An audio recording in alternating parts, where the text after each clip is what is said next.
अस्सलाम वालेकुम नाज़रीन, मैं हूं आसिम खान और आप देख रहे हैं BBN चैनल। आइए देखते हैं आज की टॉप 10 न्यूज़। सऊदी अरब की एम्बेसी ने भारतीय हुकूमत और आवाम को गहरी ताज़ियत पेश करते हुए कहा कि हैदराबाद और कर्नाटका से उम्रा पर निकले 45 ज़ायरीन मदीना के करीब शदीद हादसे में जाँ बहक हो गए, जो पूरे मुल्क के लिए शदीद गम का लम्हा है।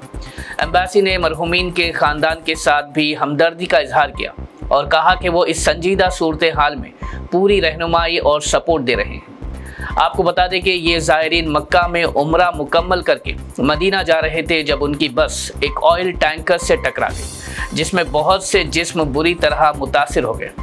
बॉडीज़ को किंग फहद, मीकात और किंग सलमान हॉस्पिटल में शिफ्ट किया गया है, जहां ऑफिशियल्स बहुत एहतियात के साथ आइडेंटिफिकेशन प्रोसेस को आगे बढ़ा रहे हैं। UN सिक्योरिटी काउंसिल ने एक अहम कदम उठाते हुए ट्रंप के गाज़ा पीस प्लान को मंजूरी दे दी है, जिसमें एक इंटरनेशनल स्टेबलाइजेशन फोर्स भेजने का फैसला शामिल है। इस रेजोल्यूशन का मकसद गाज़ा में अमन, इंसानी मदद की रवानगी और निज़ाम की बेहतरी को आगे बढ़ाना है, जबकि बोर्ड ऑफ पीस नाम का एक नया इंतज़ामी सेटअप भी कायम किया जा रहा है, जो इलाके की रिकन्स्ट्रक्शन और गवर्नेंस को देखेगा। दूसरी जानिब हमास ने इस रेजोल्यूशन को मुस्तरद करते हुए कहा कि ये फ़लस्तीनियों के हुकूक को नज़रअंदाज करता है और गाज़ा पर इंटरनेशनल कंट्रोल थोपने की कोशिश भी लगता है। ईरान ने इंडियन पासपोर्ट होल्डर्स के लिए वीज़ा ऑन अराइवल फैसिलिटी को फ़िलहाल मुअत्तल कर दिया है, जिसके बाद अब हर इंडियन मुसाफिर को कानूनी वीज़ा प्रोसेस से गुजरना होगा। MEA के मुताबिक ये फैसला उन वाक़यात के बाद लिया गया जहां कुछ लोग झूठी नौकरियों के ज़रिए ईरान भेजे गए और वहां पहुंचकर उन्हें कशमकश, कब्ज़ा या रैंसम जैसे ख़तरों का सामना करना पड़ा। हुकूमत ने लोगों को मशवरा दिया कि बिना तस्दीक के किसी एजेंट पर भरोसा ना करें और ईरान का सफ़र सिर्फ कानूनी वीज़ा के साथ ही करें। अमेरिकी सदर डोनाल्ड ट्रंप ने सऊदी अरेबिया के साथ F-35 फाइटर जेट्स का बड़ा डिफेंस डील फाइनलाइज करने का फैसला कर लिया है, जो दोनों मुल्कों के स्ट्रैटेजिक ताउन को एक नए मोड़ पर ले जाएगा। रिपोर्ट्स के मुताबिक रियाद ने एडवांस F-35 जेट्स की खरीदारी की दरख्वास्त दी है और पेंटागन ने भी इस प्रोसेस को आगे बढ़ाने की हिमायत की है, जबकि वाशिंगटन में कुछ माहिर इस डील पर एहतियात का मशवरा दे रहे हैं, क्योंकि सऊदी का चाइना के साथ बढ़ता ताल्लुक अमेरिका के डिफेंस सीक्रेट्स के लिए खतरा बन सकता है। बांग्लादेश की साबिक वज़ीर आला शेख हसीना के बेटे सजीब वाजिद ने अपनी मां के खिलाफ सुनाई गई सज़ाए मौत को एक शाम ट्रायल करार देते हुए शदीद एहतजाज किया है। उनका कहना है कि बांग्लादेश में उस वक्त कोई पार्लियामेंट मौजूद नहीं थी और फैसला पहले से तय करके बस फॉर्मेलिटीज़ पूरी की गई। वाजिद ने इल्ज़ाम लगाया कि हुकूमत ने कानून बदलकर इस मुकदमे को सिर्फ चंद महीनों में निपटा दिया। वाजिद ने इंटरनेशनल कम्युनिटी से अपील की कि वो इस फैसले को बड़े तवज्जो से देखें, क्योंकि बांग्लादेश में इंसाफ का निज़ाम सियासी दबाव का शिकार दिखाई दे रहा है।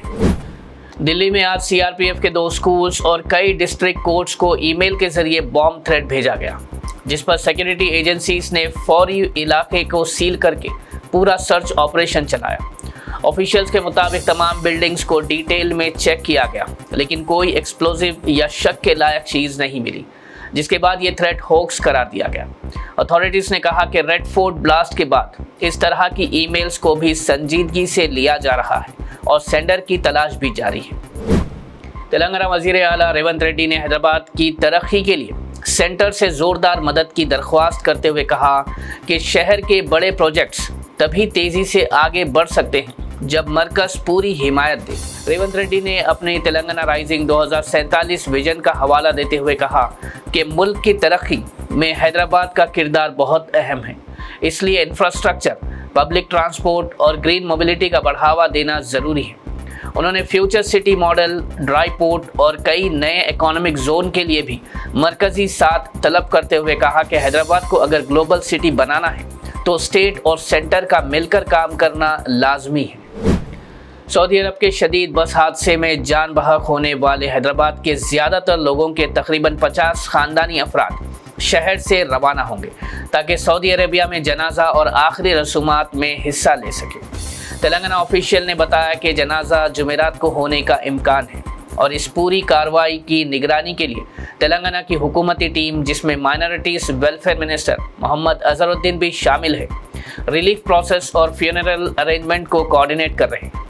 آفیشیل کے مطابق جلے ہوئے جسموں کی پہچان کے لیے ڈی این اے ٹیسٹ کیے جائیں گے اور ڈیتھ سرٹیفکیٹ صرف ڈی این اے میچ ہونے کے بعد ہی جاری کیے جائیں گے۔ انکم ٹیکس ڈپارٹمنٹ کے افسران نے آج صبح حیدرآباد کے مشہور فوڈ چینز پستہ ہاؤس، شاہ ہاؤس اور محفل گروپ پر ایک زوردار کارروائی کرتے ہوئے ان کے مختلف آؤٹ لیٹس، آفیسز اور مالکوں کے گھروں پر اچانک ریڈز کیے، جہاں سے انہیں ریکارڈز، ڈیجیٹل ڈیٹا اور روزمرہ کی کیش انٹریز کا گہرائی سے جائزہ لیا۔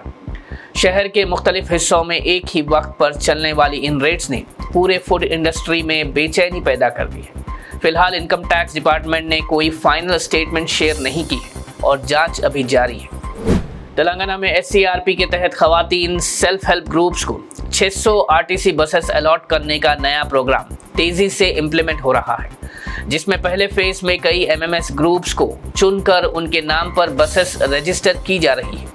تلنگانہ حکومت کے مطابق یہ نیا بس لیزنگ نظام خواتین گروپس کو 7 سال تک بالکل بنا رسک مستقل آمدنی دیتا ہے، کیونکہ ان پر نہ کوئی رننگ کاسٹ ہوتی ہے اور نہ ہی مینٹیننس کا بوجھ۔